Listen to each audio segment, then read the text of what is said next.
Today on the list, feel the power of love. I can find my person. How to find it. When you go to those environments, you likely meet people you're very compatible with. Give the perfect gift. Maybe something fun to stimulate the inner child for a fire sign. And the best movies to fall in love with. It's one of those romantic fairy tales that just feels like home. But up first, the surprising way a mother helped her daughter find love. It's your life, it's your list, and it starts right now. Hey everyone, I'm Jimmy Rhodes. And I'm Christina Guerrero. Can you believe it? Valentine's Day is Tuesday. So today we are looking at the power of love, all about that powerful emotion that affects some of the most important parts of our lives. And KG, let's start with a double helping of love, a story about the person who loves you the most, a mother, going the extra mile and helping her daughter find even more love. That's right. The matchmaking mom is our featured story at the top of the list. Cities like Cincinnati are brimming with singles, but that doesn't make dating easy. It should be fun. Love should be fun. Camille Johnson's daughter Olivia relocated for a new job. Camille wanted her to amp up her social life, but Olivia just wasn't into online dating. She said, Mom, I don't think I want to find love online. I don't think I want to find love. And I said, that's fine. We can find some dates though. So even though Camille lives in a different state, she turned to Match. And from afar, found herself playing Mom Matchmaker. Made a profile just in some random name. I didn't interact with anyone. It was never my intention to do that. I didn't respond to anybody. I didn't invite anyone to connect. I simply was doing the shopping part. She sent some photos, just enough to pique her interest. I was definitely screenshotting some of the people that I was seeing that I thought, look, this is a handsome young guy. He's a firefighter. This might be a candidate. But eventually, Match's 30-day trial was about to end. And I said, well, it's about to dry up. All this fun we've been having, it's been so fun, right? Olivia took over the account and started using it for real.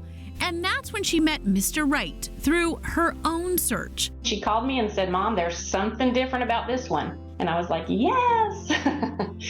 And then 3 years later to the day, they were married from their first date. Camille was so excited, she emailed Match. Hello, Match. My beautiful daughter and this handsome young man will be married on December 30th, 2022 in Cincinnati. I made an account for her on Match and sent her pictures of nice young men regularly to help her keep the faith that someone was out there for her. She included a photo of that someone, Myron. I love a happy ending, and I thought you might love one too. Thank you for doing what you do. And get this, Mom got certified online and officiated the wedding at Myron's request. I had equal amounts of terror and honor because I didn't really know that I could make it through. Camille has advice for other parents considering matchmaking. There are probably some people who would look at this and say it was an overstep or it was interfering or meddling or something like that. Just relax. I think having a good solid foundation of a relationship with your kids and approaching it in a playful and fun way. It's a story now that we have for the ages, right? And for my grandchildren. So have fun with it. And Rachel D'Alto, Match's chief dating expert, says Camille did it right because she gave her daughter a little push, but wasn't pushy. I love that the daughter eventually bought in because that's such an important element. And it sounds like her daughter obviously eventually was like, wait a second, there are good people here and maybe I can find my person. This is a great tool. Technology is great in this area. It can be your friend. And this mom is one amazing matchmaker at the top of the list. Now, love is mysterious, ethereal, a kind of magic that's hard to pin down. Well, at least until an economist gets hold of it. We met a numbers cruncher who has a whole new approach to love. She's turning it into cold, hard data with Loveonomics 101. The famous poem says, how do I love thee? Let me count the ways. And hey, if love can be counted, it can have all the magic wrung out of it by economists. For a long time, I was rather unsuccessful at dating, so I researched the economics of dating, and I call that Loveonomics. Dr. Rebecca Gruen, a PhD in economics, found the perfect data set for Loveonomics in speed dating. You have a lot of encounters, you have a lot of people, so that generates quite rich data. We're running down Rebecca's findings. For starters, Mr. Right is wrong. Most of our folklore and the Western fairy tales emphasize this image of there's this one prince that will come along or this one princess, and somehow magically things fall into place. But the fact is, there is robust evidence that lifelong happy partnerships are possible with more than one person. Some people widowed, they found love again. this insight suggests a strategy. You have to make choices about who's eligible and who's right for you, and be very active and intentional about making those choices. About those choices, here's a biggie. Who you meet matters more than what you want. Take the speed dating participants. And in the end, 99% were influenced by who they could meet with rather than what their preference was. So, for example, they wanted a non-smoker definitely, but only smokers are available. They don't stop making proposals, they just make proposals to smokers then. And start carrying breath mints. So, about your type. Our preferences are surprisingly flexible. People adapt their preferences to the opportunities and their environment, not the other way around. So in love, as in real estate, it's all about location, location, location. The data show you're going to settle on whatever's available, so if you want to choose someone according to your preferences and you know what those preferences are, then you need to deliberately choose the environment where these people roam. no, you go to where your targets are, so choose places and activities that self-select for your preferences. Whether it's the environment or a sport or a community cause or a faith, when you go to those environments, you likely meet people who you're very compatible with. And if you still can't seem to meet people, you may live in a dating desert. There are places that have a very skewed gender ratio because that determines a bit who has more choice, right? With the cities on the US East Coast, you have a very high ratio of women to men, and you have a lot of women complaining that it's hard to date or hard to find the right person. And on the West Coast, it's the other way around. Where areas like Silicon Valley are chock full of dudes. If those gender ratios are extreme, you can say you're in a dating desert and you'll feel it. So it might be time to move or Go online to connect to other parts of the country. And that's the data-driven wisdom of Loveonomics. If you're still in search of the perfect Valentine's Day present, relax, we've got you covered. Jackie Denker is helping you find the perfect gift based on their zodiac sign. If you are struggling to figure out what to get your loved one this year for Valentine's Day, A good tool that you can use is to consider astrology for helpful suggestions on great gift ideas. Easiest formula is going with the elements: earth, air, fire, and water. to learn more, we turn to astrologer Jim Ventura. Starting with fire signs. The fire signs are Aries, Leo, and Sagittarius. So fire signs are more adventurous, more enthusiastic. So think about things like A trip, any type of adventure planned with a fire sign is going to be a smart move and a smart call. Maybe something fun like an amusement park trip to stimulate the inner child for a fire sign. or if you want to wine and dine them. Any type of restaurant that's unique and different and exciting. Moving on to air signs. Gemini, Libra, and Aquarius. Air signs are all about thinking, analysis, communication, expression, ideas. So to really get to the heart of an air sign, Giving them gifts that geared toward things they would think about, communicate, and express. In other words, pay attention to what they're saying. if they tell you their favorite band, listen up and maybe surprise them with a Concert. or something thoughtful like A cute series of notes or things romantically reminding that you think about them and that you care about them. now for all the water signs, which are Pisces, Cancer, and Scorpios. Water signs are the signs that you can go with most traditional. he says water signs lead with their heart. So things like Roses or flowers or chocolates or bubble bath and great scents and colognes. even Collection of pictures and portraits in an album of memorable events that matter to them. Loving things that really will stimulate them at an emotional level. finally earth signs. Those would be your Tauruses, your Virgos, and your Capricorns. For earth signs, go with Something that they would find useful in a practical nature. like tools or cookware, but they do have another side of their personality. They can be a little indulgent, so good wines, chocolates. Cook a meal for them, or have it catered, or take them to a great restaurant. Thanking our lucky stars for the perfect Valentine's Day gifts. Still to come as the list explores the power of love. Become fluent in love languages. It's how we interpret that we feel loved, valued, and appreciated by our mate. And You may kiss the bride. the best wedding movies. That's probably my top one. I loved that movie when it came out. Plus, why you should write a love letter. The vulnerability that you're allotted when you're putting your thoughts on paper. All that and more ahead on the list.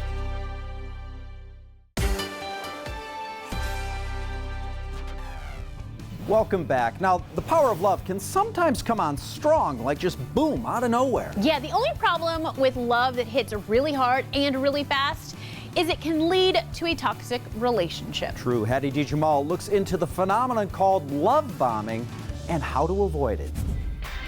It's the butterflies, it's the excitement, the giddiness. Love can feel amazing when we're falling into it, but too much too soon might be a sign of love bombing. Love bombing is a very manipulative strategy used by most oftentimes somebody with narcissistic personality disorder. Psychologist Dr. Jamie Zuckerman is giving us a breakdown on love bombing and what we can do to avoid it.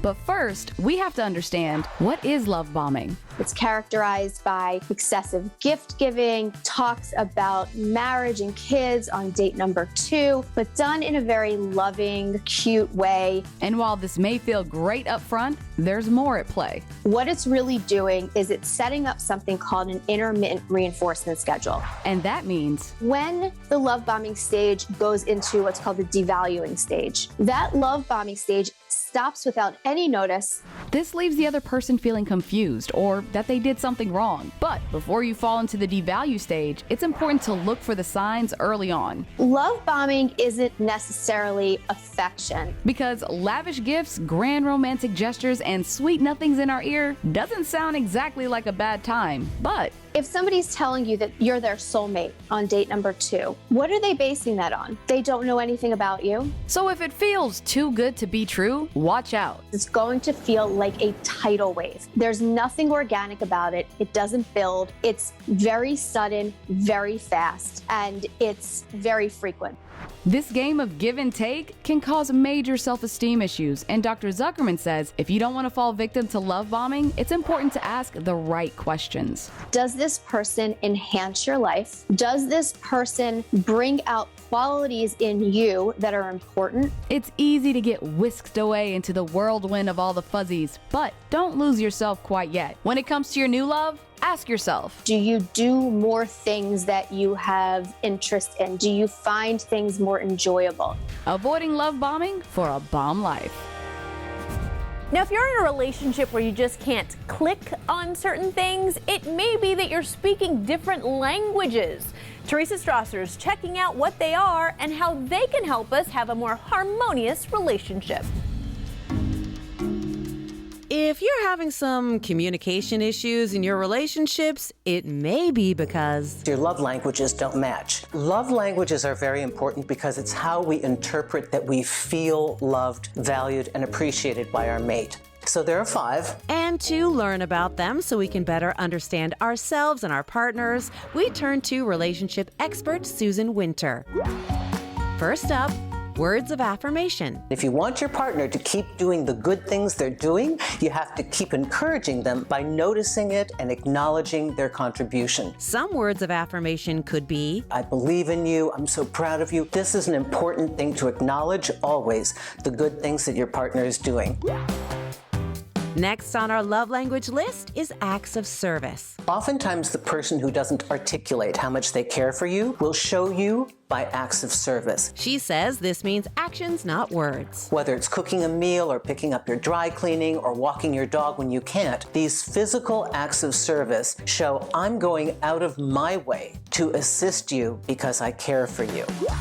Moving along with receiving gifts. We oftentimes dismiss this category as being superficial or materialistic, and it can easily be construed as such. But she says some people love seeing tangible items to remind us of our loved ones. One where you've really taken time to listen to who your partner is and know what they like. It's because you've listened and you know what's important to them. So it signifies more than just, I'm giving you a gift. Next up, quality time. This gives your partner, who values quality time as their love language, the feeling of being seen and heard and valued and adored. Susan says this consists of turning off your cell phones and setting aside focused time where you are present. So it creates a powerful connection. And our final love language is physical touch. Physical touch is a very strong connector. She says this can include holding hands, touching your partner when they're talking to you. For some individuals, it is the #1 love language. Here's to learning more about our loved ones with the 5 love languages. We'll be right back.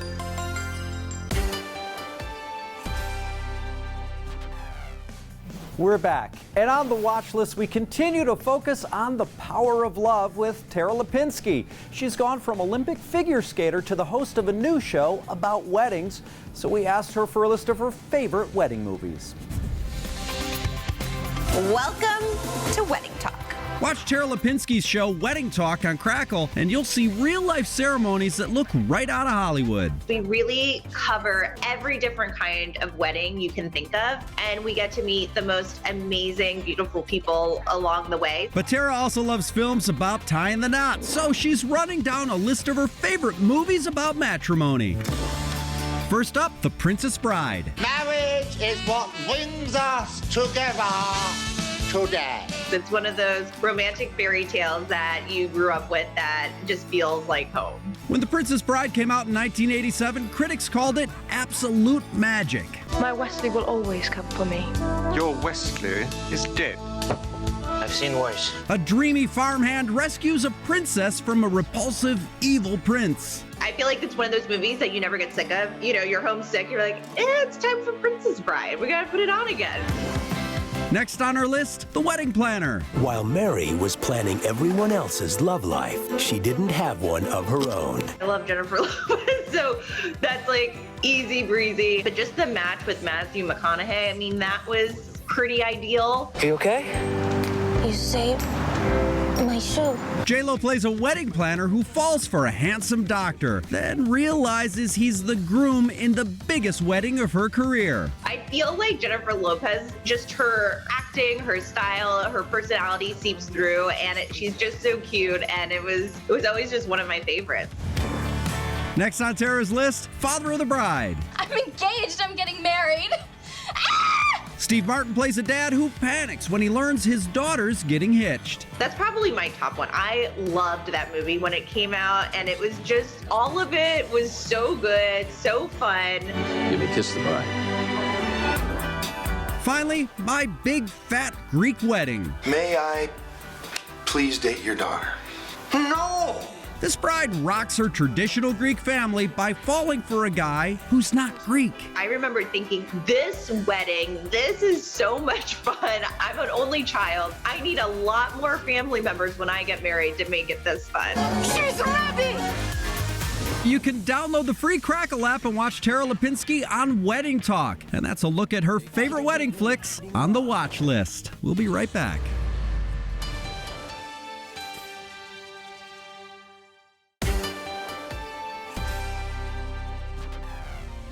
Welcome back. You know, there was a time that the power of love was often expressed with love letters. Before email and text, people actually communicated with a handwritten word, and done right, it can still be really romantic. So today we are learning how to write a love letter. Oh, that fuzzy feeling when you get a written romantic letter. Dear Mr. O'Hare, there's never enough time. Never enough of you. And you may have seen some dreamy letters portrayed in Netflix's The Last Letter from Your Lover. Dear Mrs. Sterling, know that you hold my heart in your hands. Well, we had the opportunity to chat with author Jojo Moyes, whose novel inspired the movie, director Augustine Frizzell, and stars in the flick Felicity Jones and Shailene Woodley, to give us their take on why love letters are important and how we can pen the perfect one. First up, director Augustine Frizzell tells us why letters are so effective.